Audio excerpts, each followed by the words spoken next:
أعزائنا المتابعين، اليوم راح نتكلم على مشكلة مشهورة عند ناس كثير، وهي تساقط الشعر.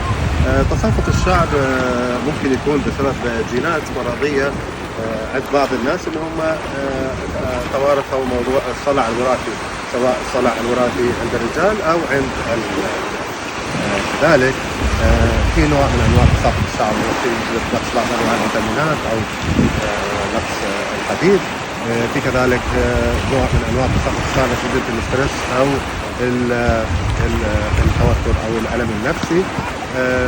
في شغله مهمه جدا وهي سوء التغذيه، هي من العوامل المساعده في الحفاظ على الشعر من التساقط، ولذلك مهم جدا الاهتمام باكل المأكولات البحريه وليست النهريه، مثل السمك، التونه، السلمون، الروبيان او الجمبري. وكذلك يهمنا جدا الاهتمام باستخدام فرشة شعر من الخشب وليست حديد او بلاستيك، كذلك الحفاظ على الشعر. كذلك الدراسات تقول كثرة غسيل الشعر ممكن تسبب تساقط الشعر، فيفضل انه غسيل الشعر يكون مرة كل 3 ايام الى 5 ايام. استخدام شامبو مناسب لخرطة الشعر.